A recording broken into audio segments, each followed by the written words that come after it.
Yewwi Askan Wi qui forme l'intercoalition Yewwi Askan Wi Wallu, une coalition qui totalise également 80 députés en nombre considérable, ce qui fait que nous parlons depuis ce matin d'une assemblée assez équilibrée en termes de force, puisqu'à côté de ces deux grandes coalitions, nous avons, nous le rappelons, Pape Djibril Fall des serviteurs MPR, la coalition Art Sénégal avec Thierno Alassane Sall, donc 82 d'un côté, 83 de l'autre, les 165 de cette 14e législature. En tout cas, c'est parti pour un vote qui va bientôt révéler justement ses résultats et on saura qui va être le prochain président de l'Assemblée nationale du Sénégal et aller vers l'élection des autres membres du bureau qui vont diriger les affaires, justement, au sein de l'hémicycle.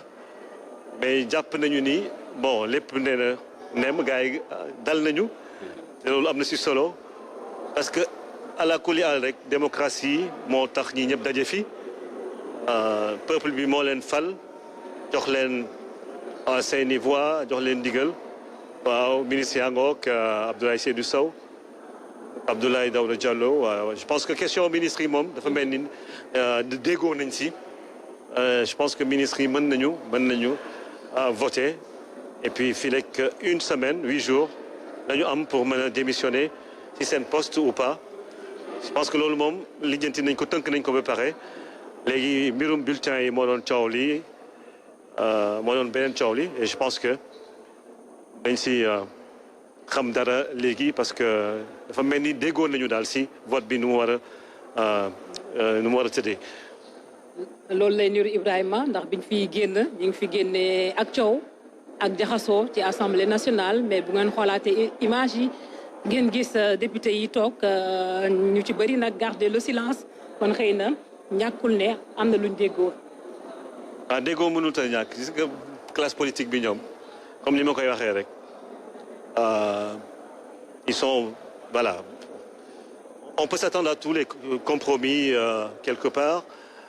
mais démocratie moom faw mu am kuy gagné ak kuy ñàkk comme sport ça day am match nul mais yii ni mel moom faw mu am majorité am opposition loolu mooy le jeu démocratique ñëpp dañ koy nangu tey mën nga nekk si opposition bi suba nga nekk si pouvoir bi tey nga nekk si pouvoir bi suba nga nekk si opposition bi wala dem dellu si on a vu ñoo xam ne dañoo ñàkkoon élection locale yi élection législative yi ñëw ñu falaat leen moo tax daal na gars yi xam ni waaw askan bi ñoom mën nañu wëlbatiku saa su ne parce que fii rek li ngay doxal rek mi ngi ànd ak seen bëgg-bëgg peut-être mën nañu ànd ak yow sinon rek mën nañu voter contre te loolu moom seen droit le plus absolu la comme mën nañu voter pour un candidat ou une liste de candidats une coalition loolu mooy liberté individuelle bi nga xamante ne constitution bi moo ko may képp kuy électeur fii ci Sénégal ben des votes utiles ou pas on sait pas bon chacun a ses propres raisons pour le moment on continue à voir ces images je pense qu'ils sont en train de s'accorder sur certains points liés au vote voilà, c'est oui ou non, c'est la démocratie. C'est la démocratie, oui. De toute façon, un des deux va l'emporter. Ce sera oui ou non, ou abstention aussi, parce que loolu tamit mën na nekk ku bëggul voter su la neexee nga ne man voté wu ma. Voilà. yoon la dañuy laajte ndax ànd nga si wala àndoo ci da ngay voté wala voté woo moom la assemblée nationale di doxee boobaak léegi ni ngeen ko gisee woon président Moustapha Niasse doon ko defee. Je mets aux voix tel projet. Quels sont ceux qui sont pour? Quels sont ceux qui sont contre?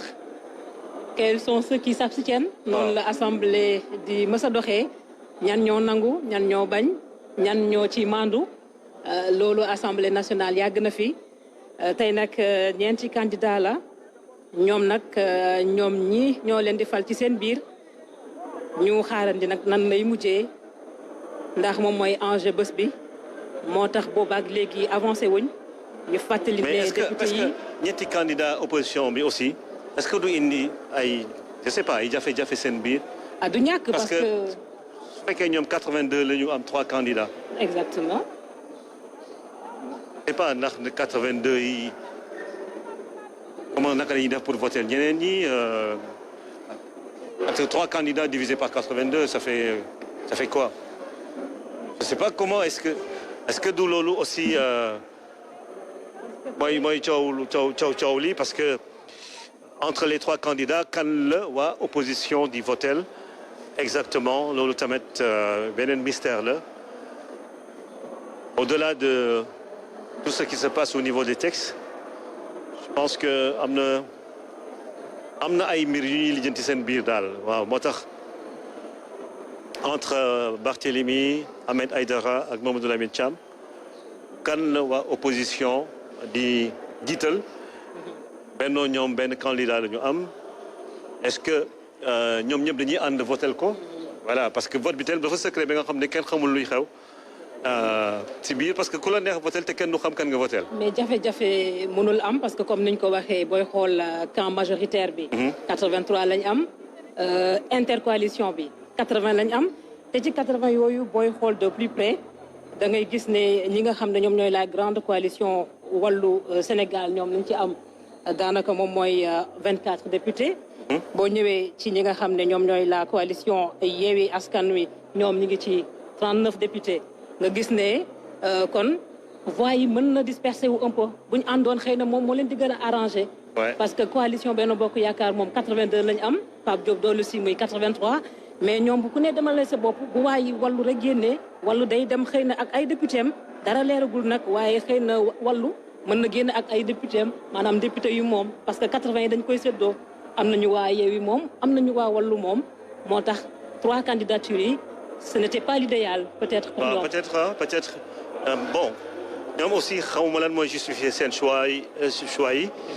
mais comme que intercoalition la ku si nekk tamit il faut nga gën a peese sa bopp si biir assemblée bi xawma ban logique moo guidé loolu peut-être que aussi puisque dafa bëri ay comme ni mu ko waxee rek ay kàngam yu bëgg a nekk ci kaw am na loo xam ne mënut a ñàkk moo tax am na ay coow yu may seen fële waaye du dara dafa mel ni daal waaw mais coow li moom mënut a ñàkk mais li am ba am daal mooy avant minuit lépp dina ne nem coow li dina jeex et puis ma ngoog dinañu votel ki nga xamante ne moo war a nekk président assemblée nationale mën na nekk kii comme mën na nekk waa opposition on sait jamais qu'est-ce qui va se dessiner aujourd'hui mais su fekkee dañu respecter nu mu tudd le résultat des urnes 83 contre 82 voilà. Parce que le vote est secret, on le rappelle. Donc on peut appartenir à un camp et voter pour l'autre camp, c'est bien possible parce que encore une fois c'est un vote secret. Et puis également un vote qui peut se faire par affinité. On ne sait pas. En tout cas, les candidatures sont ouvertes. 4 candidats, une du groupe Benno Bokk Yakaar, 3 autres de l'opposition, notamment la candidature de la grande coalition Wallu avec Mamadou Lamine Thiam, la coalition Yewwi. C'est un cas assez particulier parce que lui, il est candidat, voilà, il est désigné, pas désigné, mais il s'est positionné pour être le président du groupe parlementaire, mais également, il va être président de l'Assemblée nationale. Espérant peut-être se décharger de l'une des fonctions une fois élu. En tout cas, comme vous le dites si bien, c'est bien cela. Mamadou Lamine Thiam est à la fois candidat pour le poste de président de l'Assemblée nationale, candidat également pour le poste du président du groupe parlementaire qui est déjà acquis. C'est déjà acquis puisque les 3 présidents se sont retirés tout à l'heure pour parler effectivement de la suite à donner à ces échanges. Les 3 présidents du groupe. Alors, Omar Youm du camp présidentiel, Mamadou Lamine Thiam pour la coalition Wallu et Biram Souley pour la coalition Yewwi. Voilà, c'est ça. Ce sont les trois préposés au titre, voilà, au poste de président de groupe parlementaire. Parce que si tout se passe bien, on va vers trois groupes parlementaires, quelque part. 3 groupes parlementaires. Voilà. Mais en fait, ce qui s'est passé aujourd'hui par rapport au bulletin, c'est qu'avant, il n'y avait que 2 groupes parlementaires, en général, traditionnellement. Mais aujourd'hui, on est devant 3 groupes parlementaires avec 3 candidats de l'opposition et un candidat de la majorité. Ça fait 4 candidats. Ça n'a jamais eu lieu. Et c'est pour cela que cette assemblée, comme vous le disiez, c'est la législature de toutes les premières. Et si c'est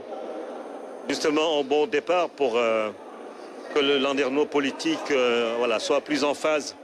avec les préoccupations du peuple sénégalais, ça devrait pouvoir le faire et on espère que l'élection d'aujourd'hui va tracer le sillon pour une démocratie apaisée, une démocratie au service des populations et du développement socio-économique, parce que sans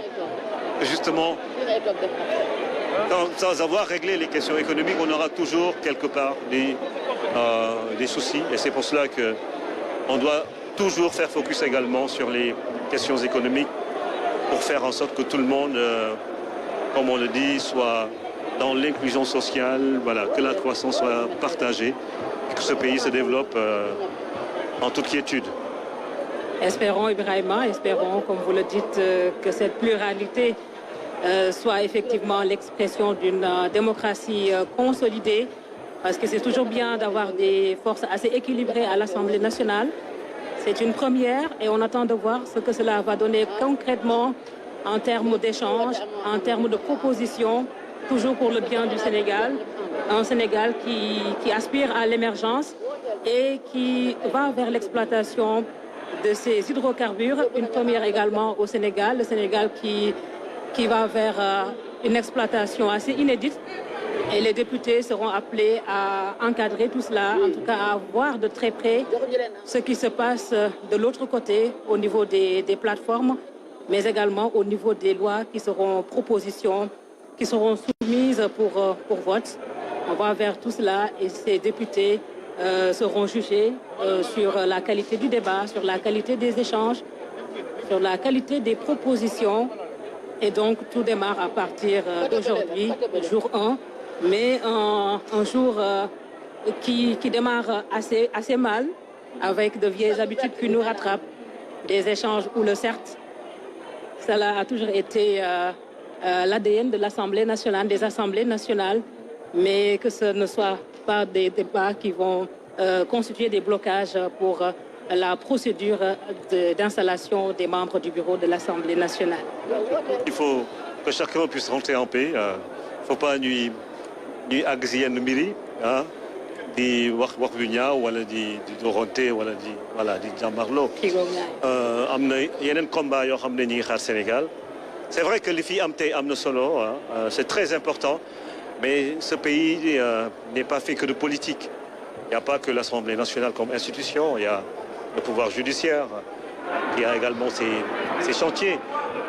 Il y a voilà, l'exécutif qui entend continuer à faire justement de ce Sénégal émergent une réalité. Il y a les gens qui ne font pas de la politique, qui sont dans la culture, dans le sport, qui sont dans les affaires, surtout le secteur privé sénégalais, les investisseurs étrangers. Et comme vous le disiez tout à l'heure, le pétrole, le gaz, oui, c'est bien, mais il y a d'autres secteurs où il faut investir. Sur la pêche, le tourisme, voilà, le numérique, il y a énormément de niches d'emploi dans ce secteur, parce que je disais que pour le numérique, par exemple, moi je connais beaucoup de gens qui n'ont même pas eu le bac ou le BFM, mais qui sont devenus aujourd'hui de grands infographes, ou, voilà, qui savent manipuler l'ordinateur comme s'ils étaient allés à l'école. Ça, c'est des opportunités pour les jeunes. Il y a l'agriculture, il faut intensifier, il faut faire de l'irrigation, il faut voilà, cadre de vie bi ñu amélioré ko ak yeneen i chantier yoo xam ne ñu ngi xaar Sénégal bés bi am na solo waaye am na yeneen i mbir yu am solo maanaam li nga xamante ne mooy Sénégal lu ëllëg waaw loolu moom moo jar a sóoraale. te pour ñu jublu si Ibrahima il va falloir que sérénité bi ñëwaat ku ne dellu si li nga nekkoon parce que nag élection yi jëloon na temps campagne bi jëloon na temps boobaak léegi ñu ngi xaarandi tey di bés bi nga xam ne dañ ko jagleel installation membre bureau bi foog naa ne def lépp ba bureau bi mën a taxaw tey dina am solo dina permettre nit ñi mën a jàll ci leneen parce que jeexagul à chaque jour suffit sa peine Ibrahima. loolu la ñuy gis boobaak léegi. te comme ni nga ko waxee Sénégal dafa nekk di jànkuwanteel ay défis yoo xam ne perte de temps arrangé wuñu time is money xam nañ ko perte de temps arrangé wul kenn koo xam ne da ngay ut dara muy ki nga xam ne da ngay uti liggéey moo kii xam ne da ngay jaay muy Sénégal bi nga xam ne amagul développement bi mu bëgg war ko uti mais pour mu uti ko nag il faut que ñëpp dem liggéeyi ndax lii rek bokk na ci xëy na perte de temps parce que suba ngoon nit ñaa ngi déglu ñii ngi ci rajo yi ñii ngi ci télé yi tardé na daal lu bëri ci la bokk nag waaye ñu espérer rek mu yem tey. bu Afrique dafa nekk continent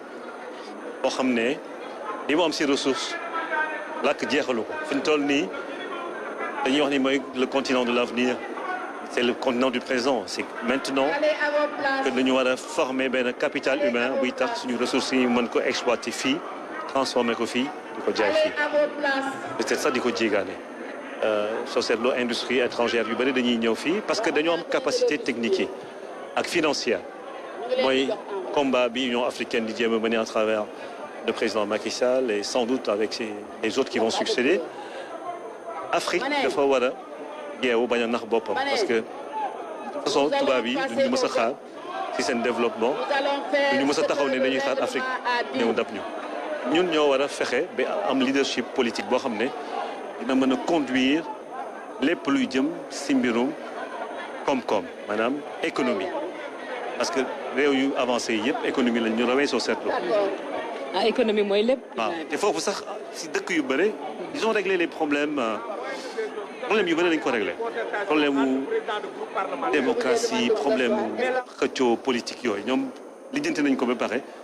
xam nañu nuñ koy defee nag Sénégal tamit loolu moo fi am waaw. léegi dama fa mel ni dama gis. am nañu mer de. am nañu sànni seeni bulletin si suuf nanguñu dugal seen bulletin si urne yi lii dafa mel ni député opposition bi ñoo nekk di sànni seeni bulletin si suufu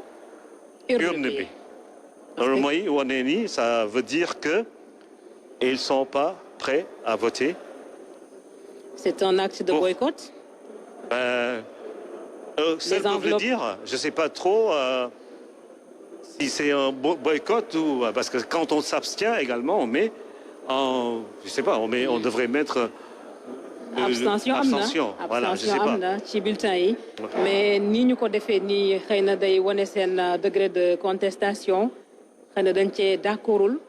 moo tax seen i bulletin dugaluñ ko ci urne bi ni ngeen ko gisee ci image yi ñoo ko gisandoo nag ñëw nañ ba jub urne bi daal di sànni bulletin yi ndax dañ leen di jox yeneen ndax ñoom seen vote foofu lay yem ñu xaaranti xool ba xam fan la ñuy mujjeek lii lépp mais daal ngeen jàpp ne gis na comme ni ngeen ko gisee sànq ñoom Guy Marius Sagna ak yeneen député ñëw nañ ba jub urne bi sànni seen enveloppe moom ngeen di gis noonu ci image yi. Oui. ces enveloppes yi ñu ngi ko doon xaar ci urne bi.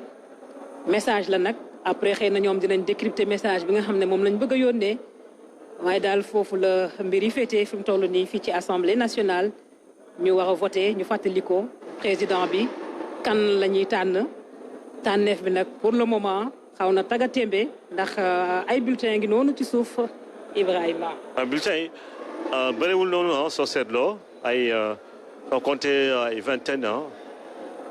de bulletins ñoo nekk noonu si suuf lan moo tax nanguñu ko dugal si biir urne bi ça veut dire que nanguñu vote bi maanaam est-ce que nangu nañu procédure bi nga xamante ne moom lañ leen proposé ñaari point moo amoon vote ministre yi ak beneen bi di mbirum bulletins yi est-ce que bulletins yi dañu changé couleur yi wala ba tey ay turu candidats yi ñoo fa nekk wala ay couleur lañ fa def am na daal ay député yu ñëw jàkkaarloo ak présidente de séance bi pour gën si am lu leer wala wax li tax ñu def lii en tout cas c'est voilà c'est jàppoon nañ ne waaw une autre image de la journée. nañ déggoo waaye daa mel ni daal pareeguñ ci parce que dañuy fàttali ne woon nañ leen ñu gisee seen biir ñu jàppoon ne buñ fa jógee xëy na consensus dina am bañ fa jógee sax présidente bi mu doon woote pour ñu voter mais vingtaine de bulletins yi nga wax sànq Ibrahima bulletins yooyu nekk ci suuf seeni borom daal ñoom noppeeguñu voter moo tax ñu ñëw ba jub urne bi sànni daal di sànni bulletins yi ndax dinañ leen ko joxaat ndax dañ leen di joxaat yeneen ndax dañuy soppi ndax dañuy demaat ci beneen pause waxtaanaat mi ngi noonu nga gis leen ci kanamu perchoir bi ci kanamu tribune bi. waaw ñi taxaw ñooñu ñooy huissier yi bi comme ni ñu koy waxee voilà huissier wala commissaire de justice ñoom ñoo fi nekk pour mën a contrôler vote bi waaye gis nga waa opposition comme ak waa pouvoir ñi ngi waxtaan si seen biir pour seet fan la ñuy mujj. xanaa kay tekki tekkaaral bi am si ginnaaw moo xaw a interpellé un peu parce que boo gisee député yi ñaxtu une dizaine ñoo nekk si kanam mais ñeneen ñi dañoo toog def ceel waxuñ dara loolu it dama xamul ndax dañuy déglu seen i njiit yi nekk ci kanam wala dañoo partagé wul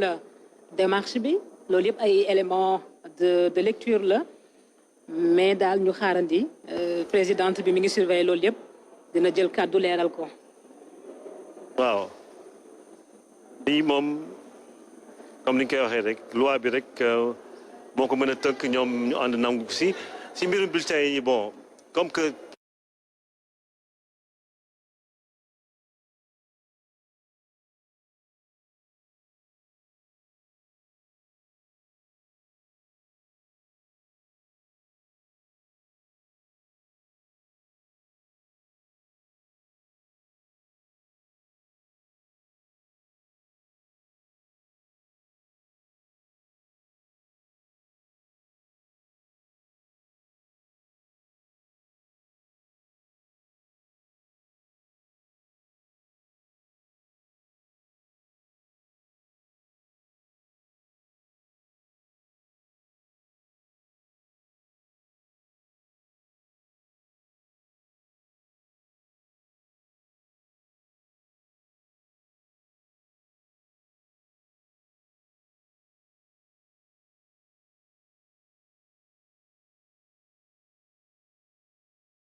soulever ay difficultés ay vices ci procédure bi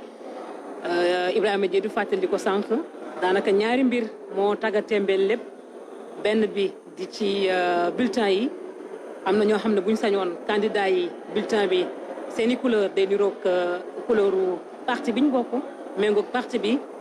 beneen ponk bi mooy ministre yi ndax dañ leen di bàyyi ñu toog voté parce que ñenn ñi jàpp nañ ne ministre yi mënuñoo nekk ministre nekk député am na ay tontu nag yu fi jub ci règlement intérieur bi am na ci sukkandiku évoqué article 110 ne ministre yi am nañ ba juróom-ñetti fan ngir mën a déposer seen démission bu nekkee loolu moo leen gënal kon du tey la lépp di sotti buñ sukkandikoo ci ñi nga xam ne ñoom ñoo doon défendre l'argument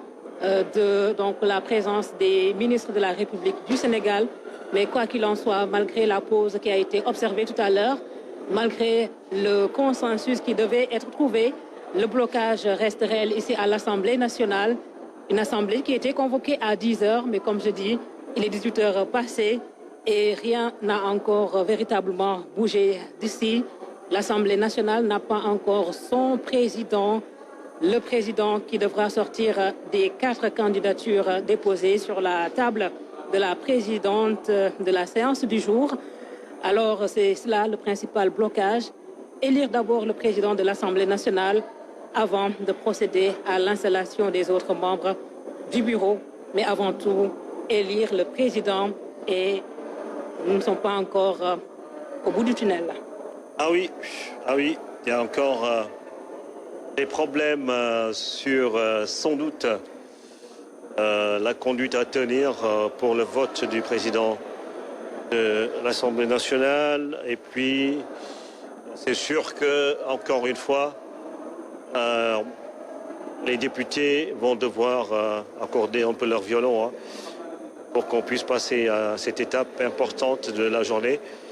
C'est sans doute la période la plus attendue, l'instant le plus attendu avec l'élection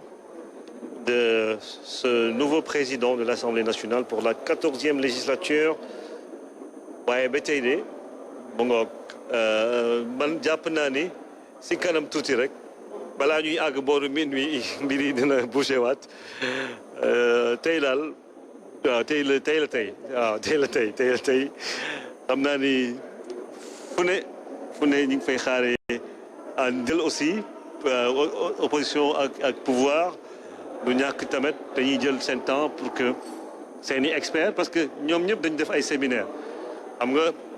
soo seetloo aussi presse bi on parle plus du séminaire de Benoît Sali mais opposition ñoom ñëpp am na fu ñu daje teg seeni stratégie ak probabilité yi nga xamante ne moo war a mën a am ndax suñu demee si question ministre yi dañ ko évacuer mu jeex est-ce que mbirum bulletin yi lii yëpp dafa mel ni ñoom apparemment ils s'étaient préparés à ça ils savent que am na loo xamante ne du ñàkk si biir assemblée bi tey moo tax ku nekk da ngay tey doxal sa stratégie jàpp sa ñaambur toog di xaar présidente bi comme ni nga koy waxee waaw moom dina mujj fexe daal ba arbitrer waaw. L'arbitre du jour, la présidente de la séance, Madame Aïda Sow Diawara, arbitré nag match bu difficile match bu métti ndax kenn du may sa morom dara ndax daanaka benn voix la ñuy ëppale ñeneen ñi voix boobu bu dañee problème la ñee tamit lañ am duñ bëgg rek lenn jóg si moo tax mbir yi métti boo woon nañ leen pour ñu waxtaan trouver consensus mais xam nga consensus nag ci condition yooyu day métti ndax ku ci nekk li nga am bëggoo mu wàññeeku da ngay bëgg mu yokku moo tax bu nekkee opposition dafa jàpp ne ministre yi dañoo war a jóg pour nga génne leen ci loolu dina jafe ndax jàpp nañ ne bu ñuy amee 83 ñoom ñu am 82 disons bu benn ministre jógee rek mën na basculer. waaw ñee tamit buñ jàppee ne ministre bu jógee day wàññeeku lu bëri ci ñoom duñ bàyyi ministre yi dem. donc foofu la problème bi nekk léegi nag li ci am solo mooy lan la ci yoon wax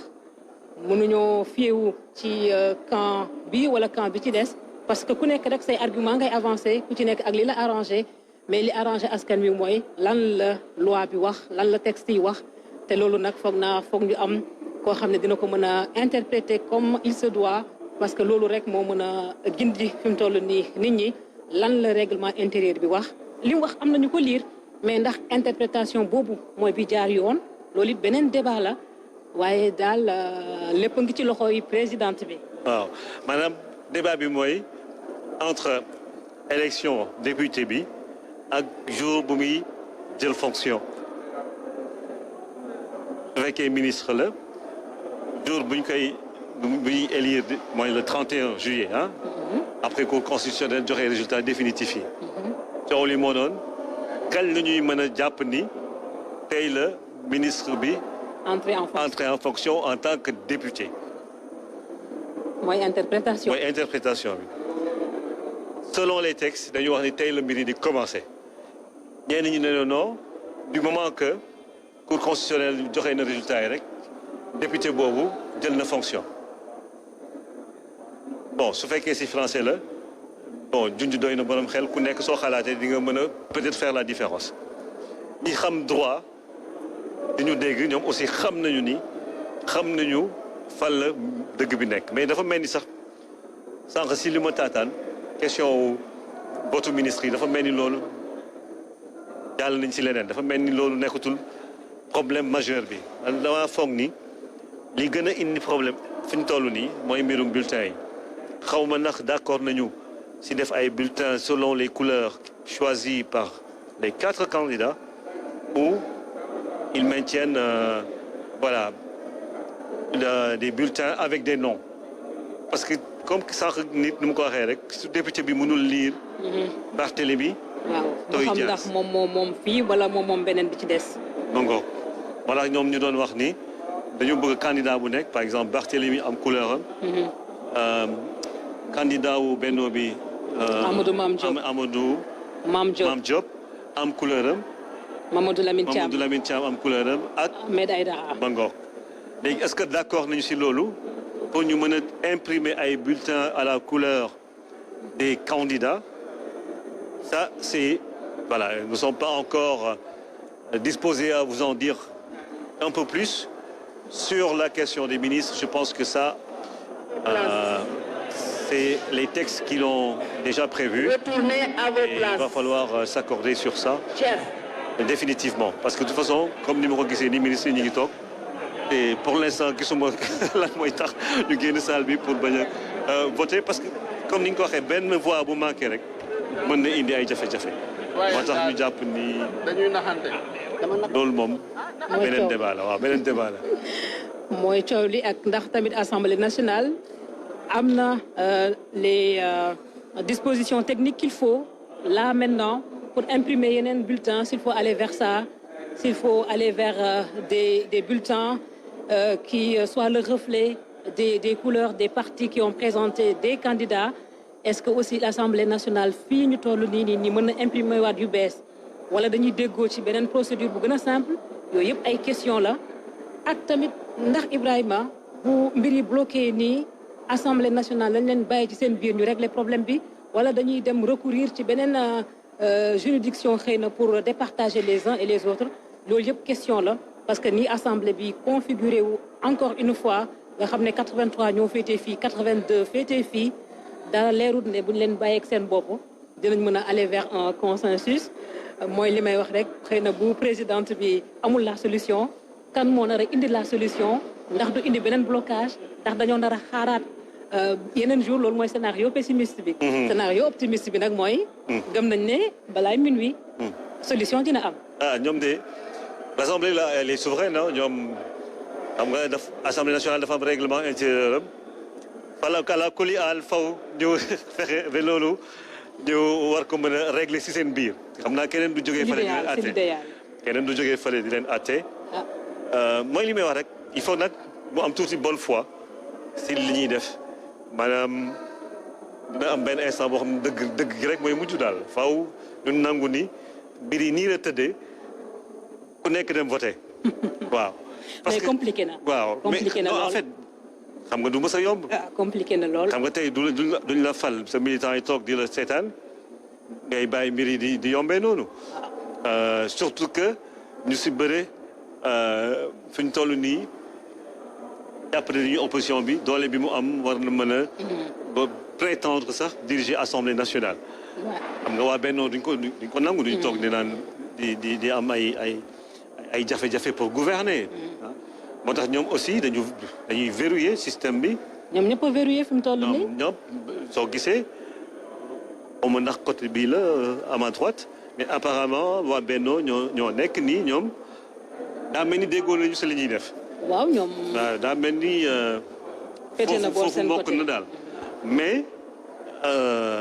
lii jafe-jafe bi moom damay ragal ni si procédure bi la encore surtout si bulletin yi xaw ma nag lan le président di wax ku nekk nga koy song di wax. mais c'est déjà bon signe que ñenn ñu bëri toog au moins présidente bi di échanger ak yenn députés yi comme niñ ko gisee nii ak Barthélémy Diaz sëmuñ ko lool daal sëmuñ noonu présidente bi esselé wuñ ko trop xëy na comme fi mu toll nii nit ñaa ngi wàññeeku ci kanamam du ñàkk sérénité bi retrouvé wu su ko defee mu mën a am solution bu mën a proposer assemblée bi li ci dal xel rek mooy niñ leen gisee ñu ci bëri toog pouvoir comme opposition bi ñu ci bëri nag ñu ngi toog di déglu xëy na loolu indicateur la ne solution mën na feeñ waaye ci kaw rek ni ko Ibrahima Diédhiou waxee ku nekk am envie que solution am waaye bu nekkee nag ne blocage mooy stratégie des uns et des autres loolu day nekk beneen problème. mais démocratie dafa neex parce que démocratie da lay may ay droits yu bëre dans une république moo tax li ñuy def nii seen rôle la je veux dire su loon démocratie lii yëpp du fi am waaye moo gën dictature quand même Afrique nag problème am mooy tout problème mu Afrique yëpp mooy naka la ñuy gérer les processus électoraux les institutions pour que ñu mën a sukkandiku si suñu développement mooy li ma lay wax rek ñi nekk si kanam réew yi nasaraan yi tubaab yi ñu toog di xaar mukk Afrique di leen jéem a dab ak ressource matière première yi fi am ak ressources yi fi am yëpp yenn saa yi sax dëkk Afrique yi bañ a am jàmm bañ a am stabilité mën na leen arranger moo tax ñu war a gën a bàyyi xel suñu nekkee ay leaders politiques si li nga xamante ne mooy consolider suñu stabilité sociale parce que plus muy am ay jafe-jafe rek dans la gouvernance des affaires publiques plus ñoom ñu ñuy gën a raw moo tax suñu leaders yi war a bàyyi xel si loolu xam ni liggéey bi du dem bokk benn parti def politique rek liggéey bi am na leneen loo si war a toftal te loolu da nga ko war a def ngir fexe ba sa askan nekk dans un certain confort. urgence yi ñu nekk sax moo ko laaj parce que urgence yi bëri na boo xoolee contexte économique mondial bi rek ni mu méttee nga war a xam ne urgence yi war na nekk feneen fudul bloqué ay liggéeyu assemblée nationale consensus mënul ñàkk xiiroo ngaayoo mënul ñàkk waaye rek ca cappaandaw la ñu am yaakaar ne député yi nga xam ne ñoom ñoo fi toogal askan wi war a xeex ngir seen bien-être war a xeex ngir rek li nga xam ne wàllu koom am nañ ko ci wàllu retard ñu mën koo dabu dinañ trouver consensus ba mën a wéyal seen liggéey du tee ku nekk fa nga faree di nga faree foofu waaye daal mbir yi fi mu toll nii ba léegi daal dara bougé gul dara décanté gul assemblée nationale 10 heures ba 18 heures ñu ngi wër président 10 heures ba 18 heures ñu ngi xaar élection am 10 heures ba 18 heures ñu ngi leen koy dégtal en direct même si liggéey bi mi ngi tàmbale ay côté 13 heures. loolu yëpp doon wane ne tey narul yomb.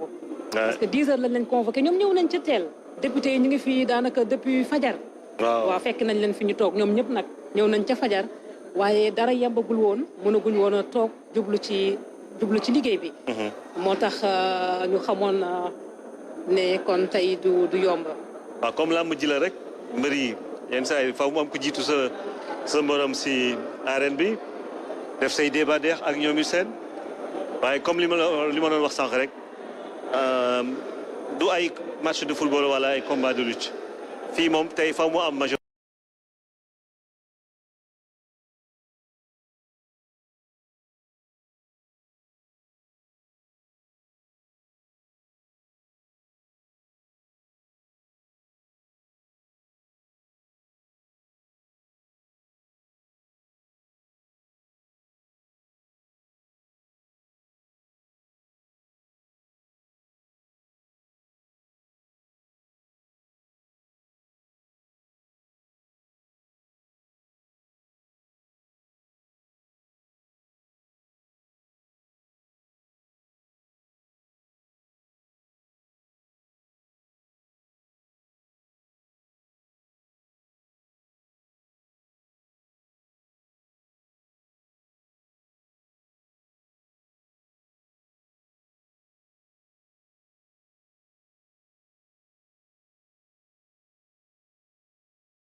quand président. bu baax a baax loolu it am na solo ñu koy fàttali ndaw yi. waaye xam nga Youssou Diagne. moom it nekkoon na fi président assemblée nationale bokk ca Ngaparu. laata muy jox li nga xam ne moo di léegi Papa Diop. Papa Diop. moom gis ngeen ko léegi ci biir assemblée nationale bi ba léegi mi ngi gunge gone yi. ñi nga xam ne ñoo ko féetee ndaw moom Papa Diop nekkoon fi président assemblée nationale. laata it ay kilifa yu mel ni Macky Sall. jël léegi moom Macky Sall nekkoon it maire bu Fatick loolu it ñu bare dañ koy fàtte. waaye moom it mu bay waaram bu baax a baax ci politique à la base boobule. laata itam assemblée nationale bi teeri ci loxo ñu mel ni Moustapha Niasse. tey jii am na tamit Mamadou Seck bu Mbao Mamadou Seck ca Mbao moom it jot na jor li nga xam ne moo di assemblée nationale nekkoon na ministre bi nga xam ne dañ ko ràññe woon ci lépp lu jëm ci wàllu defarum tëli yi. moom it mu sawaroon ci lool moom ministre boobu di Mamadou Seck. laata sax muy démissionné ci ay jamono mu nekkoon it ku ñu ràññee farlu loolu ci wàllu liggéey bi loolu daal mooy histoire u Sénégal mu mës a rafet nag. mu mës a rafet ndax ñooñu ñëpp bu ñu leen di fàttali tey dafa fekk rek ne si wàllu jaar-jaar ci ni ñu doon tabaxee liggéey bi ndax xam nga am na ay jamono ñu nekk ci ñaari parti UPS la PS la wala PS PDS la. am na ay jamono ñu dem ba mu yàgg ñu ni ñoom PAI yi dañu ñëw ñoom PIT ñëw.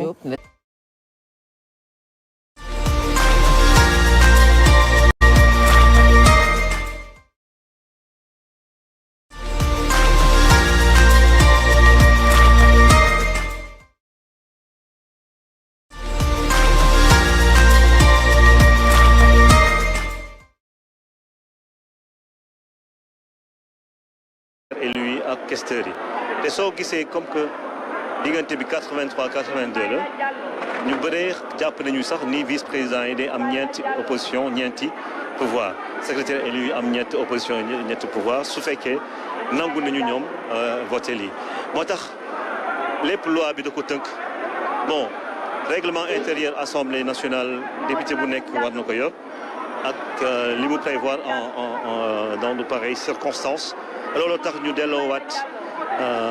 sécurité bi maanaam sécuriser vote bi ku nekk ñëw voté ni nga ko bëggee ku bëgg a voté ñëw voté ku bëggul voté voilà parce que abstention moo am pour et contre ku voté wul peut-être que loi bi day jàpp ni tu t'es abstenu mais li ma doon wax rek mooy di nga jeu politique bi moo tëddee nii loi dafa nekk loo xamante ne dafa nekk lu tënku si ay mbir ay charte mën nga ko analyser nii wala am si perception bu la neex mais benn instant xam nga gendarme yi ñoom lépp loo xamante ne moo jëm si loi mooy seen liggéey et c'est pour cela que bon lii peut-être que c'est la première fois ngay gis lu mel nii mais Assemblée nationale soo amee blocage rek dina am règlement boo xamante ne mooy débloqué yëpp te dafa mel ni si loolu lañ nekk nii gis nga ba yenn député yi ñu ngi voté kenn pour l'instant kenn mënul wax. waaw mooy député yi rek député Toubacouta bi la ñu ngi ko doon gis ci image yi ci njëlbeen muy Dianko nekk maire Toubacouta moom moo doon voté sànq kon force de l'ordre yi nga xam ne ñoom ñoo dugg biir hémicycle bi. ñoom ñoo sécurisé de sorte que fi mu toll nii vote bi mi ngi tàmbali depuis 13 heures dañuy fàttali ne blocage bu métti moo fi am fii assemblée nationale ba tax boobaak léegi kenn mënul jàll ci wotum njiitu président assemblée nationale waaye fi mu toll nii ni ngeen ko gisee ci image yooyu gendarme yi ñoom ñoo dugg si daal di créer benn cordon sécuriser ko ba ñi nga xam ne bëgg nañoo voté ñoom ñu voté am na nag ñu ñuy gis ci coulisses yi am na ñu ñuy gis ci ginnaaw waaye pour le moment ñu jàpp ne présidente bi di Aïda Sow Diawara moom mi ngi yore liste député yi mi ngi woote député yi ñu ñëw ndànk di ñëw voté ñi bëgg a voté ñu ngi leen di gis ñu ngi leen di escorté daanaka xaalal leen yoon bi ñu dem voté gis nañ sànq Abdoulaye Daouda Diallo voté na ñeneen ak ñeneen voté nañ vote ba nekk noonu ba tey Ibrahima Diédhiou di wéy. moo tax li ma doon wax sànq lépp ay stratégie la il faut que parce que xam nga ku nekk da ngay ut stratégie pour daan sa morom su fekkee loi bi maye na ko da ngay bàyyi xel su fekkee tënk na si règlement intérieur assemblée da ngay bàyyi xel parce que du loi boo xam ne da nga koy soppi tey maanaam il faut ñu am capacité de pouvoir également contourner la loi quand ils le peuvent ou s'adapter parce que instant yi nii li may gis mooy comme ni ñu ko waxee rek avant minuit il faut que li nga xamante ne mooy vote bi am te blocage bi mënul loon continuer nii ba suba parce que benn instant force de sécurité il faut ñu ñëw def seen liggéey parce que comme on dit force reste à la loi te élection boo gis rek force de sécurité yi dañ ci am rôle bu ñu ciy joué moo tax lii mënoon na ñàkk peut-être su fekkoon déggoon nañu si voilà si ay bon on sait pas lan moo tax par exemple député yooyu ne duñu voté mais su fekkee affaire bu bulletin yi la et que dem nañu ba solution mënu fa am voilà ñu seet ñu koy je sais pas ñu koy négocier parce que lii moom même su vote bi amee du lu gënal voilà du gënal député yi voilà mais bon il faut savoir que c'est la loi qui prévaut et forcément c'est comme ça que ça va devoir se passer. En tout cas, chacun se fera son idée, Ibrahima, mais retenez que c'est le chapitre 15 qui traite de la question de la discipline au sein de l'hémicycle, avec notamment l'article 55. Je vais vous lire l'article 55, l'Assemblée étant le lieu par excellence du débat démocratique. Celui-ci doit être serein, courtois et impersonnel.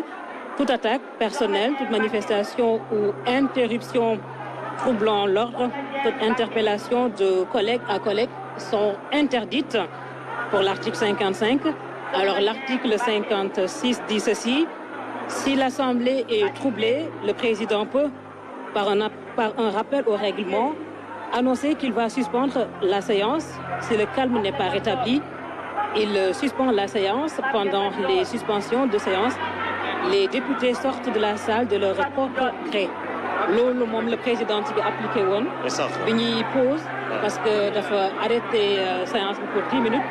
ne leen nañ leen dem waxtaan xool mais ñu dem waxtaan xool solution amul. Article 57 bi tamit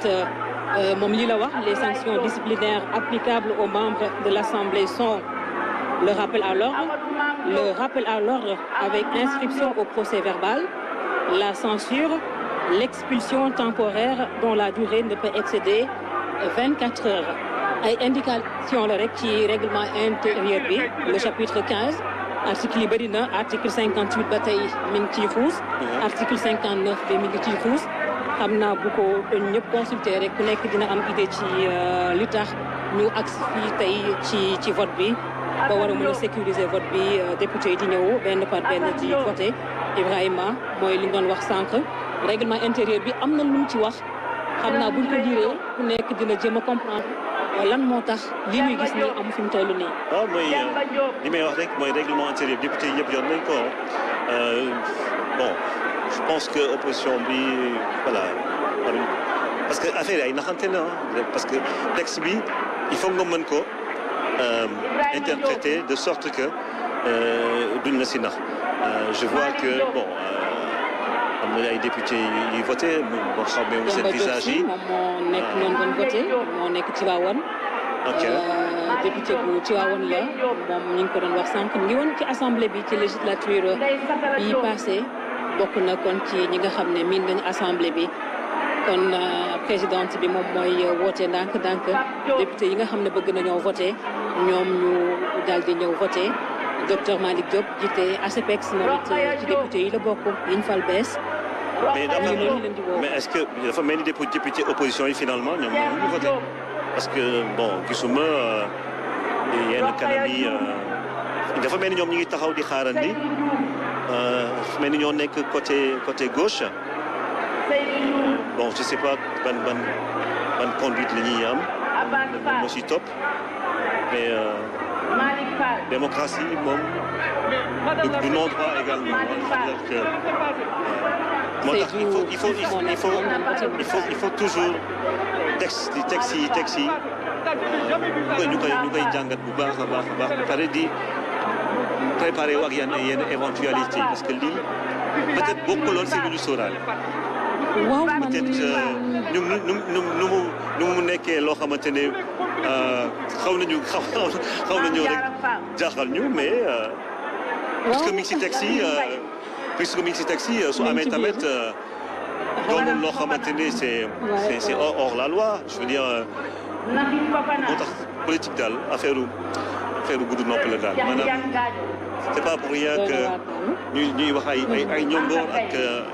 il faut toujours xool bu baax taxi pour éviter ñu lay wut noonu dafa mel ni waaw am bëre bi rek dafay da ngay moytu gars yi jiitu la si. waaw c'est une législature qui part du mauvais pied. parce que xaar bi yàggoon na waaye ñu doon espérer que ñu am déggoo pour que ñu mën a voter ci dal même si sóoraale woon nañ ne dina métti lool waaye boobu ba léegi maa ngi doon laajte ndax bu métti ba métti dañ leen di bàyyi ñoomu neen ñu débloquer situation bi wala dañuy dem ci ñeneen. kon xëy na lenn la ci réponse yi. woote waa force de l'ordre ñu mën a sécuriser vote bi sóoraale wuñ ko woon nag parce que ci suñuy mémoire jeune journaliste jàppoon nañu sax ni consensus am na. jàppuñ woon ne xëy na lii dina mës a am assemblée nationale. waaye ba tey ñu inscrire ko rek ci nouveauté yi nga xam ne ñu ngi koy gis ci assemblée nationale bi en tout cas gisaguñ résistance sant yàlla ci loolu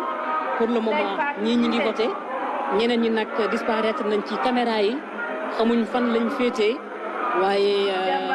dinañ ko topp rek xool ba xam ñoom lan mooy nekk seen taxawaay ci vote bi. bon xam nga force de l'ordre moom donc soo détenu moom loi bi moo leen protéger aussi il faut nga respecter seen grade seen titre seen liggéey moo tax bon résistance peut-être du mën am li ma si jaaxal mooy après ça lan mooy am est-ce que pour l'élection du bureau parce que là on va voter pour le président de l'Assemblée nationale mais pour yeneen membre bureau yi vice-président yi secrétaire élu ak questeurs yi est-ce que opposition bi dañu doon voté lu ni mel waaw parce que suñu bañee lii waaw te su boobaa vote dana am sans ñoom aussi te loolu je pense je sais pas ban stratégie la ñuy tëral ñoom seen biir pour que voilà li nga xamante ne bon il faut également savoir ndax député pouvoir bi rek ñoo nekk di voter wala am na ay non-inscrits yuy voter. gisaguñ leen les non-inscrits. ci appel bi tamit dégg nañ sànq wala Cheikh Bara Mbacké ci opposition bi la bokk gis nga ko présenté wu. ndax opposition bi yëpp ñoo am boobu la taxawaay ndax camp présidentiel bi ñoom rek ñooy voter nañ topp image yi façon ñu ngi noonu seeree leen urne bi. foofu la vote bi di xewee ñiy voté ñu ngi leen di gis ci suñuy image dinañ xam ndax waa opposition ñoom ñëpp ñoo manko bañ a voté wala dafa am ñenn ci ñoom ñu bañ li leer ba leer daal mooy vote bi moom am na fi mu toll nii vote baa ngi ouais parce que sax ñi ngi doon jéem a xam naka la ñuy arranger situation bi la waaye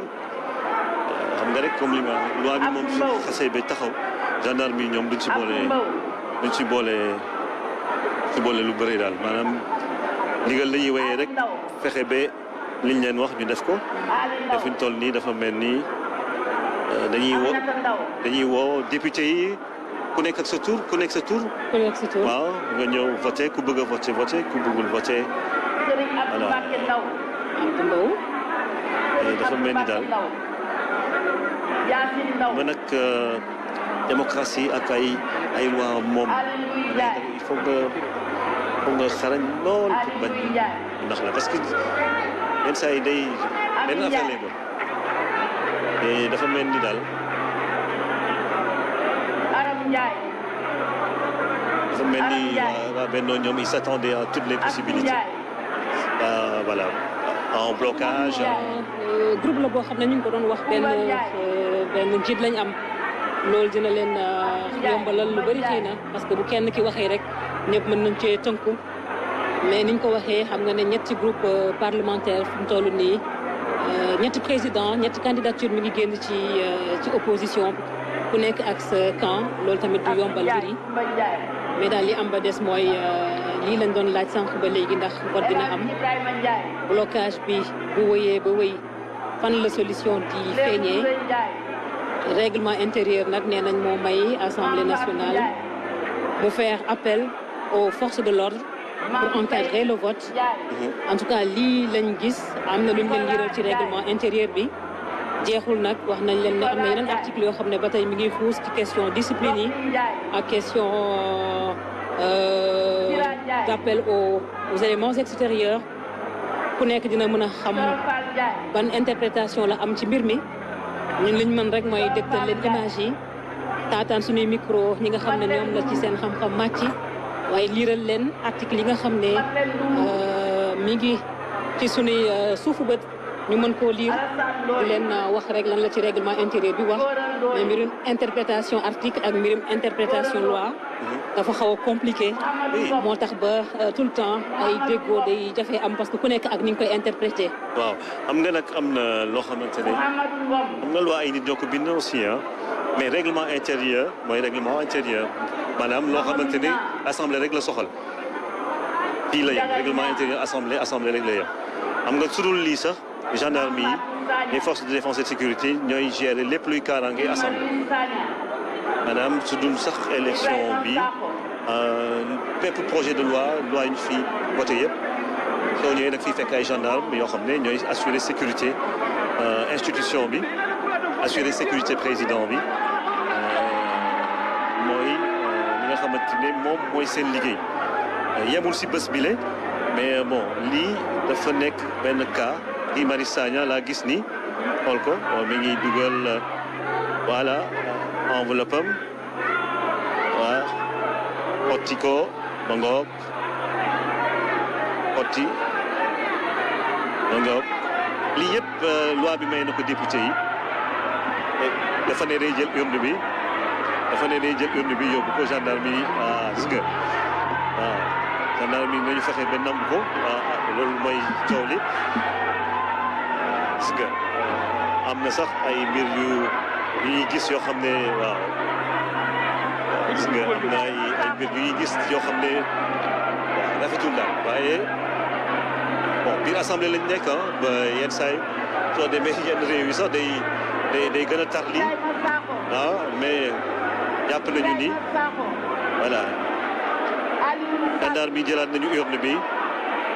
si loxo Guy Marius Sagna nga xam ne moom dafa ñëw ak enveloppe am xëcc ko et puis voilà il a voulu prendre l'urne en ses mains et les gendarmes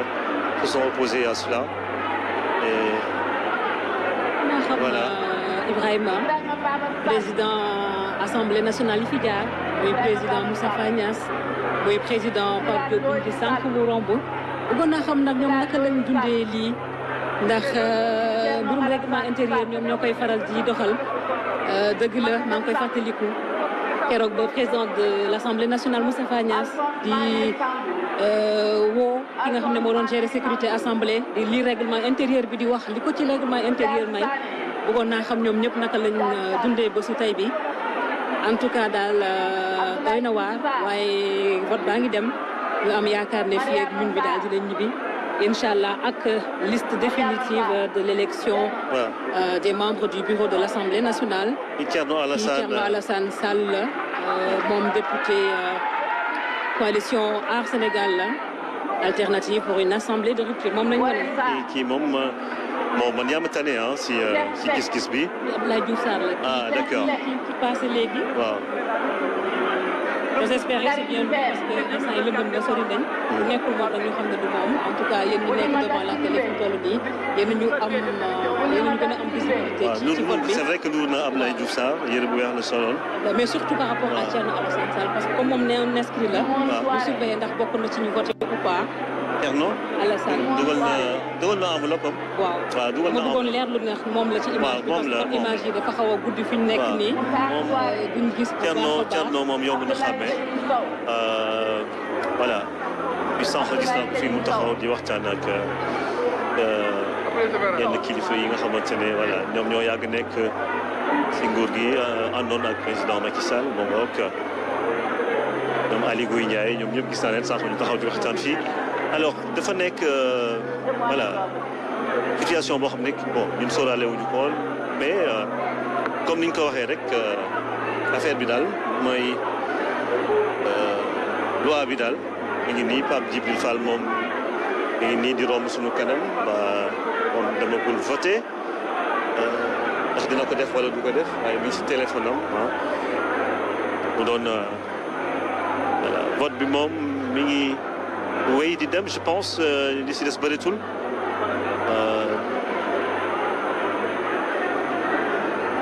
donc présidente bi ci boppam moom mooy voté noonu la présidente Aïda Sow Diawara moom Benno la bokk. moom mi ngi bokk ci coalition Benno Bokk Yaakaar. léegi je pense que ñaari secrétaires yi ñoo si des. ñaar ñu ñoom ñi. day wane rek ne li ci des bëreetul parce que bu présidente bi voté moom. xam nga yaa ngi doon laajte ñoom président Moustapha Niasse du ñuy xalaat si lii wala ñi fi jiitu. xam nga assemblée nationale dafa bëri ay yëngu-yëngu dafa yàgg am ay yëngu-yëngu xam nga ni 1962 li fi amoon nag yeneen ak yeneen am na traversé na ay périodes yu difficile assemblée nationale waaye xam nga rek comme loi moom mooy fii la ñuy voté loi yi te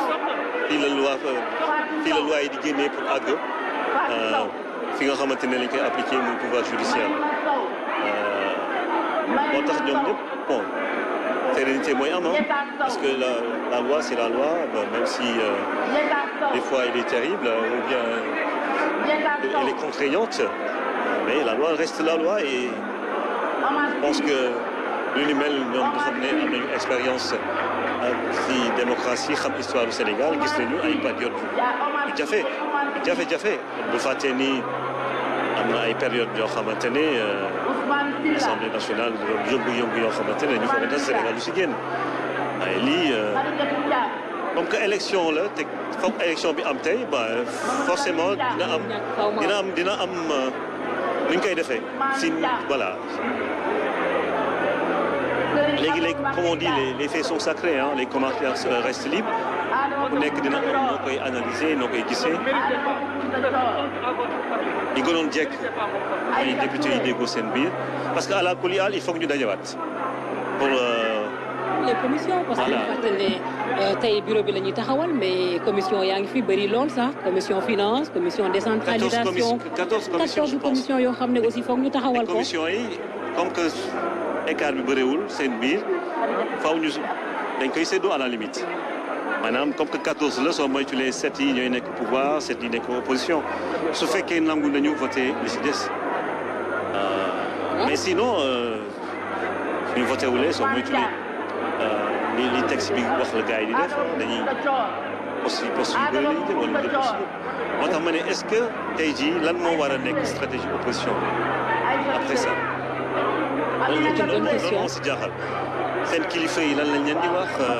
ban attitude dañuy adopté lan moo siy topp moom c'est encore le flou on ne sait pas ce que l'opposition va faire tout ça là. beaucoup de députés et quand même dafa mel ni bon xam nga dafa am benn député boo xam ne dafa absente.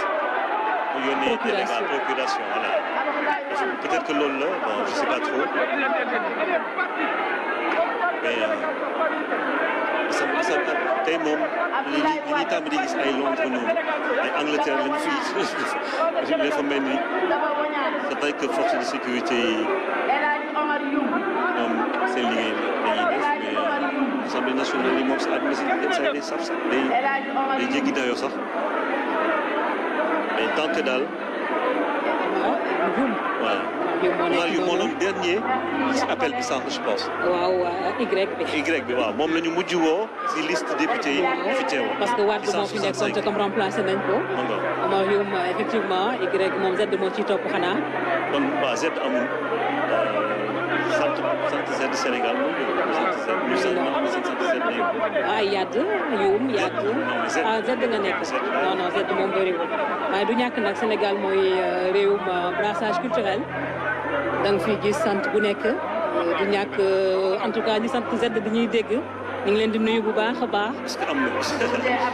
est-ce que am na anam loolu moom dina ma yéem lool ñu sant ñoo xam ne seen sant set day commencé waaw léegi député man li en fait li ma bëgg a xam mooy waa opposition qu'est-ce qu'ils vont faire à partir de cet instant-là ba tey ñoom ñu ngi ci salle bi léegi maa ngi gis secrétaire général Assemblée nationale si wetu présidente bi waaw ñoom ñu ngi dafa mel ni am na lu ñuy xoolandi si kayit yi le texte Assemblée nationale yi moom beneen affaire la il faut. Le président Niass avait une parfaite maîtrise des textes de l'Assemblée nationale, du règlement intérieur. On se souvient de ses interventions à chaque fois qu'un député faisait appel au règlement ou bien évoquait des vices au niveau de la procédure. Il répondait du tic au tac. C'est le lieu de le souligner, le président Moustapha Niasse, qui maîtrisait parfaitement les textes de l'Assemblée nationale, qui les avait même en mémoire, on doit dire, de son perchoir. Il se levait pour leur dire attention, l'article tel dit ceci, l'article tel dit cela. Donc le président Moustapha Niasse, qui a occupé le perchoir de 2012 à 2022, on le disait, la deuxième personnalité qui aura le plus duré au siège de la présidence de l'Assemblée nationale. Après Cissé, rappelle-moi le nom. Cissé. Oui, Amadou Cissé Dia. Amadou Cissé Dia, qui a été deuxième président de l'Assemblée nationale du Sénégal, juste après le président Lamine Gueye. Oui, Moustapha Niasse, qui a été le 11e président de l'Assemblée nationale. Et voilà. Il est impressionné avec ça, la maîtrise des textes, cette mémoire vive, machallah. Que ça continue comme ça. Et puis, mais que Dieu préserve le Sénégal. Parce que, Adam, bon, politique, day doxal réew, c'est vrai. Mais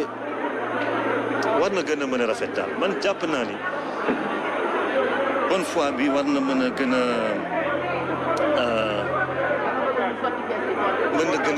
nekk daal fës waaw fës. Et puis bon c'est vrai que ñun ñu dul def politique dañuy nekk peut-être suñu tamit si suñu ay rêve wala suñu ay gis-gis wala. ñun ñu deful politique. waaw ñu ko bëri suñu sago nii lay mbir bi demee mais ñun suñu logique ak logique yi def politique du benn. mais suñu sago mooy mbir yi gën a rafet moo tax man ma bëgg a xam lan mooy am si après lii position bi lan la ñuy def. bu ñu ko validé c'est acté bu nekkee ni ñu ko gisee nii vote bi dina wéy. force de l'ordre ñu ngi koy sécuriser bu ñu ko acté moom acté nañ ko. beneen question bi mooy est-ce que aussi bu fi opposition bi nekkoon bokk ba tey ci élection bi ndax amoon nañ chance jàll ci bureau composition bureau assemblée nationale ndax ñoom seen enjeu lii la woon wala yeneen yi ci topp la parce que groupe parlementaire moom am na. groupe parlementaire opposition bi am na si ñaar. camp pouvoir bi am si benn groupe fu mu toll nii ñu fàttali ko groupe wàllu Mamadou Lamine Thiam boo ko jiitee groupe Yewwi Birame Souleye Diop boo ko jiitee groupe parlementaire Benno Bokk Yaakaar Omar Youm moo ko jiitee loolu féetee na boor lii leneen la woon ndax amoon na ci chance beneen question la mais li rafetoon image bi Sénégal yi doon xaar mooy assemblée nationale voté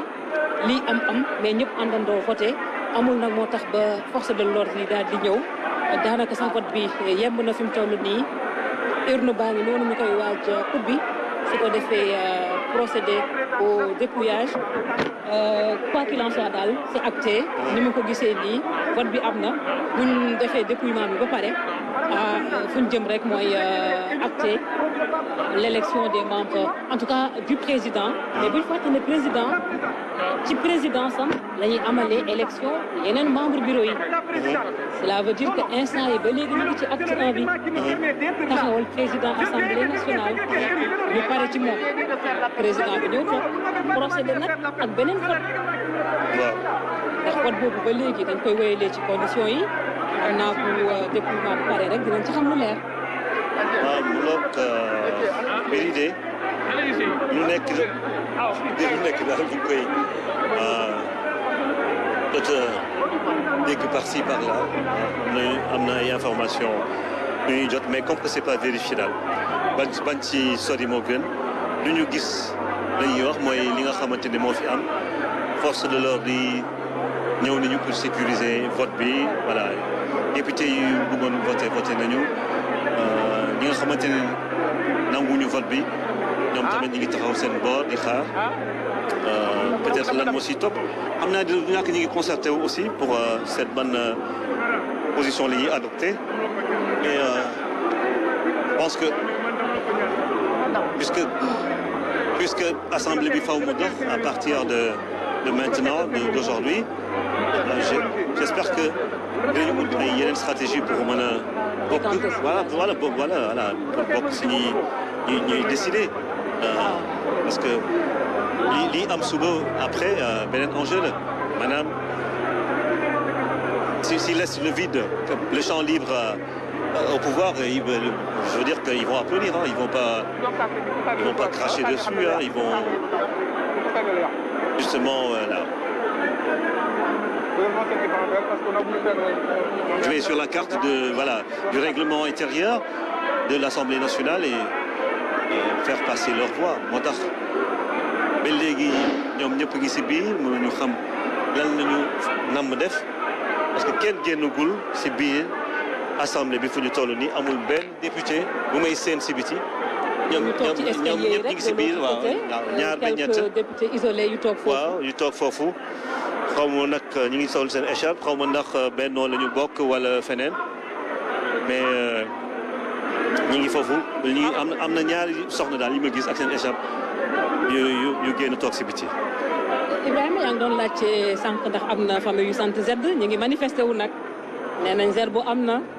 waaye Zambo am na du ñàkk sax yeneen am mooy li ma doon wax rek Sénégal réewum métissage culturel la man yónnee nañ ma sax benn Zebada. ak benn Zebada. voilà Zebada Zerbo Zambo ñoom ñëpp nuyu nañ leen mooy Sénégal sant bu nekk am na fi day wone rek degré de métissage culturel du Sénégal. ñu bëggoon nag gis métissage boobu bëggoon gis brassage boobu ba ci assemblée nationale ngir mënoon éviter image bu ni mel. mais comme fii yeneen logique moo fi am fii. mooy li may wax rek fii moom fii beneen mbir la daal fii. beneen logique moo fi waaw beneen ñi ngi si beneen niveau. ñi ngi si beneen niveau parce que li ma la doon wax sànq réel politique la ñu nekk tey. et c'est dommage parce qu'on s'attendait à une assemblée de rupture on l'a dit en début d'émission. On espérait que cette assemblée soit celle qui va sceller la rupture définitive au niveau de sa marche pour dépassionner le débat. Qu'il y ait débat d'accord, des débats houleux d'accord, c'est cela la démocratie, mais qu'on arrive quand même à proposer au peuple qui a choisi de placer ici au sein de l'hémicycle 165 députés une représentation meilleure que ce que nous voyons actuellement parce que c'est une image que les députés auraient pu éviter eux-mêmes si consensus il y avait. Mais malheureusement, comme nous l'avons rappelé, les députés se sont retirés. Ils ont échangé entre eux, mais on n'a pas pu avoir de consensus. Malheureusement, on en arrive à la présence des forces de l'ordre au sein de l'hémicycle. C'est le règlement. Il fait mal, mais c'est le règlement, malheureusement. Mais c'est ça que je dis. En fait, on était assez optimiste tout à l'heure quand tu parlais d'assemblée de rupture. Mais rupture par rapport à quoi? Aux propositions qui seront faites par les députés. La façon de faire déjà. Aux débats qui seront tenus ici sur le savoir-faire des députés. Peut-être c'est ça qu'on pouvait imaginer comme rupture. Mais par rapport au consensus autour justement de l'institution, de sa marche, de la mission du député. On s'est vu un peu trop beau tout à l'heure. Moi, j'étais franchement optimiste tout à l'heure quand ils sont retournés en salle. Je me disais qu'on avait même pensé qu'il y avait des cartes qui pouvaient changer de camp. Et voilà, faire basculer les choses. Mais c'était trop beau pour être vrai, comme on dit. Parce que la logique qui prévaut dans les camps politiques, ce n'est pas toujours celle des électeurs qui ont voté pour eux ou celle de ce peuple qui est là à suivre tout cela.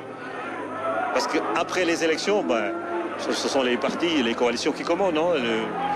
le peuple attend encore d'autres élections pour pouvoir décider. Mais d'ici là, Ma foi, ce sont les élus. Parce que l'Assemblée nationale, c'est l'institution la plus difficile à gérer. Hein. Il y a le pouvoir exécutif, il y a un président qui a ses pouvoirs, qui décide de beaucoup de choses. Mais Assemblée nationale, ça, c'est le législatif, c'est une autre affaire. Même pour les élections territoriales, on peut dire les communes, les collectivités se gèrent par rapport justement aux capacités des maires qui sont élus, des présidents de conseil départemental et tout. Alors, manière de débloquer certaines situations au niveau local, proposer des solutions économiques. Mais Assemblée, c'est le vote des lois, c'est le contrôle de l'exécutif. Parce qu'aujourd'hui, l'opposition veut contrôler ce que fait l'exécutif. Et l'exécutif ne veut pas toujours que l'opposition lui barre la route. Affaire de l'Assemblée nationale. C'est dans l'ADN des assemblées, on le disait tout à l'heure. Oui, institution bu gën a mën a am ay trouble ay jafe-jafe. muy assemblée Londres muy assemblée France ñoom ñëpp xaar kanam boobu la ñuy wane malheureusement. waaye vote bi jeex na fi mu toll nii Ibrahima place au dépouillement à présent. En fait huissier bi mooy def décompte bi devant voilà le jeune l'un des plus jeunes députés. La présidente bi secrétaire général assemblée moo nekk à la droite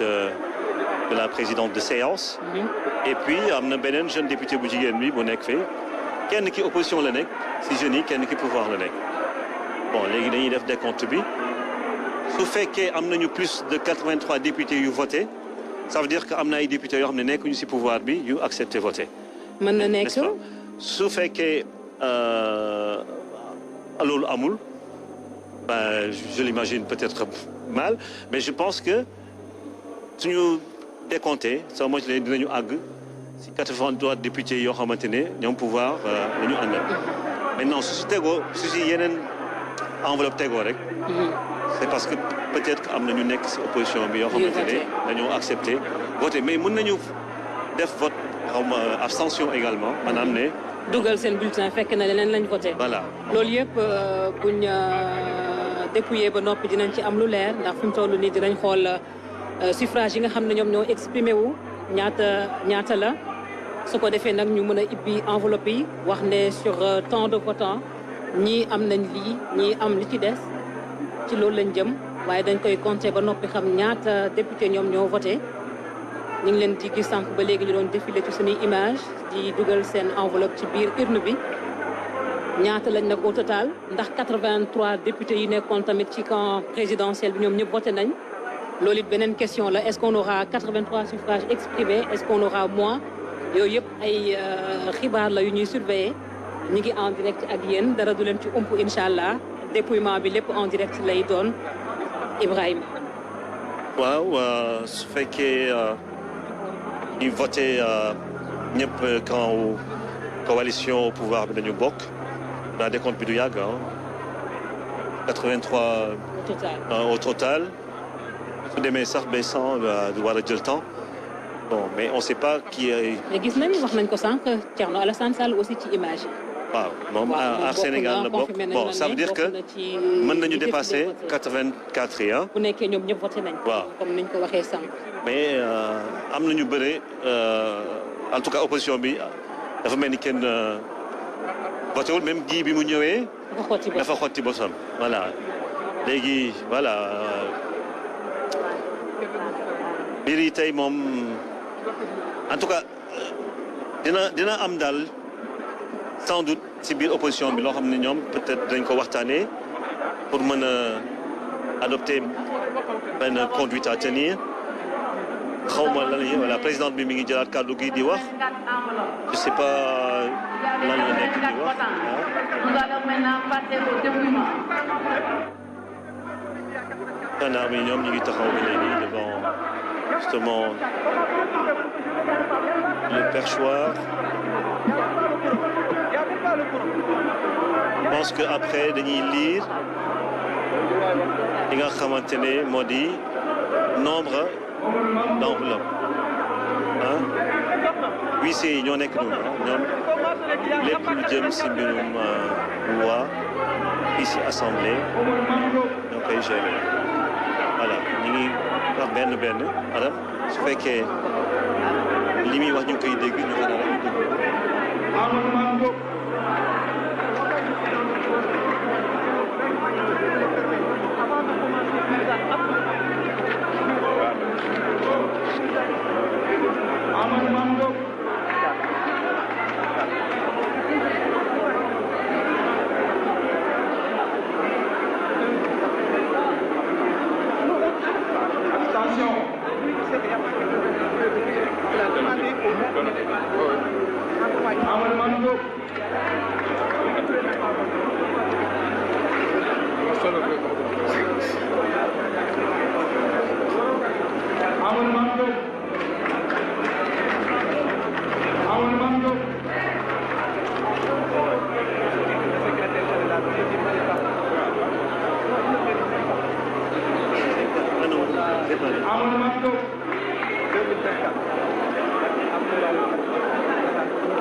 Amadou Mame Diop, voilà. ñu bëri xamuñ ko nag waaye moom mooy maire Richard Toll moom moo jiite aussi société d'aménagement de la Petite Côte SAPCO moom nag pharmacien la docteur en pharmacie kon moom mooy président bu assemblée nationale gannaaw vote bi nga xam ne ñu ngi ko doon xaar ci suba ak léegi moom Amadou Mame Diop moom moo génn ci urne yi gannaaw bañ voté ba pare ñu xamee ko noonu moom mi ngi bokk ci majorité présidentielle bi coalition Benno Bokk Yaakaar moom moo nekk noonu ci image yi sol costume bi chemise bu weex ak cravate bu bleu boobu ngeen di seen kooku mooy Amadou Mame Diop moom mooy président assemblée nationale bu 14e législature bi ko doon xaar suba léegi. waaw moom ñu bëri xamuñu ko peut-être que journalistes yi xamante ne ñuy suivre lépp lu jëm ci mbirum tourisme xam nañu ay mbiram waaye c'est pas quelqu'un très connu du grand public c'est sans doute une des surprises de cette législature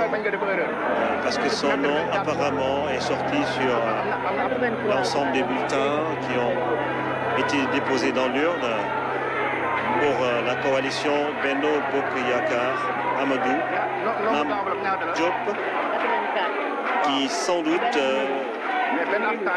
va présider aux destinées de l'Assemblée nationale parce que dès que le vote est fait, le président élu prend fonction et celle qui présidait les travaux va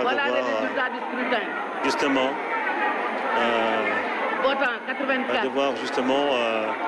lui céder la place. waaye mission bu facile li may gis ni moom beneen législature bi mooy waaw bi moom toutes les premières waaw du ñàkk bi moom dina day laaj daal qu'il s'entoure de beaucoup de sagesse. Ayant obtenu 83 voix et élu président de l'Assemblée nationale.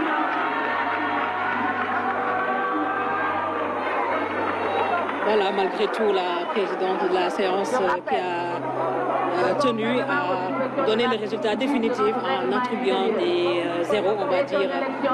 aux autres candidatures qui n'ont pas eu de vote, des suffrages qui se sont exprimés tout à l'heure.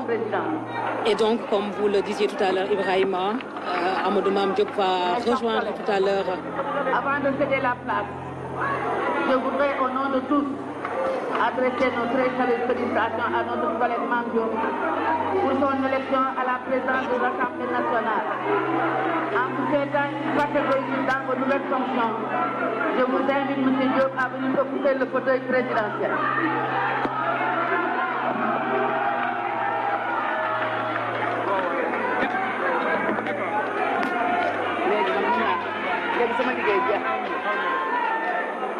Remplacé l'honorable député Aïssatou Sow Diawara au perchoir. On l'a dit, une fois élu, le président de l'Assemblée nationale entre en fonction de sitôt. Et donc la suite des événements va se dérouler sous sa présidence. Et ce qui suit, c'est l'élection des autres membres du bureau, à savoir les vice-présidents qui sont au nombre de 8, les secrétaires élus au nombre de 6, le premier questeur et le deuxième questeur, donc la composition du bureau de l'Assemblée nationale qui va se poursuivre sous la présidence du tout nouveau président de l'Assemblée nationale, Amadou Mame Diop, maire de Richard Toll, directeur général de la Société d'aménagement de la Petite Côte SAPCO, un monsieur réputé discret, pas très connu du grand public, mais disons qu'il sort de l'anonymat, même s'il était une personnalité publique.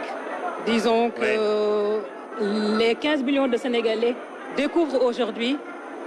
un président qui n'était pas très attendu, ce n'était pas son nom qui circulait, mais c'était cela. La surprise à réserver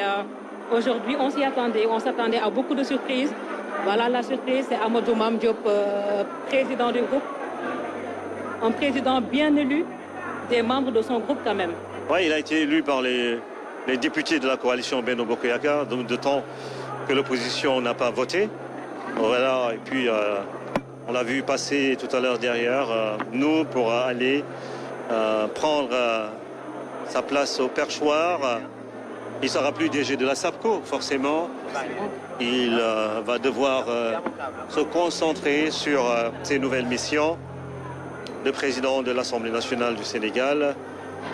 et justement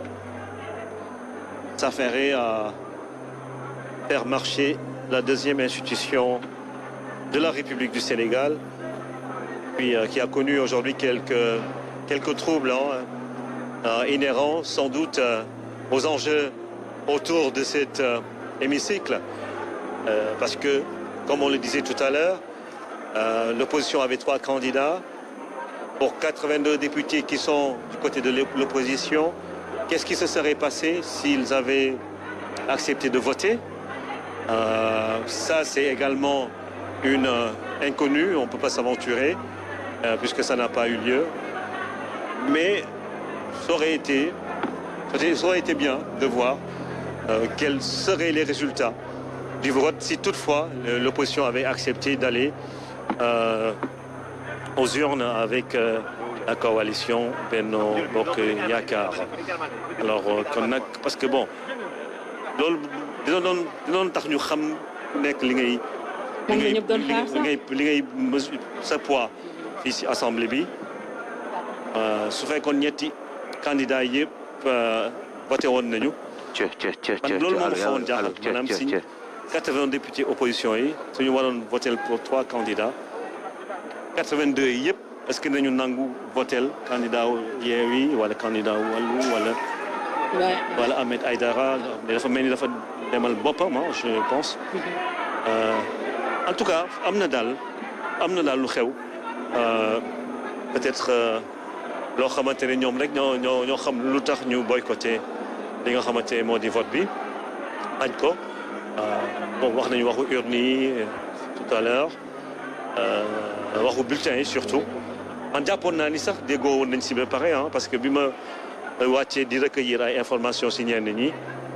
dañu waxoon ni affaire ministre yi moom c'était dépassé et que voilà là dafa mel ni mbirum bulletin yi moo doon coow li kon nag mbir baa ngoog en tout cas ñu gis daal mooy ni Amadou Mame Diop moom la ñuy waaj a installé comme président de l'Assemblée nationale du Sénégal.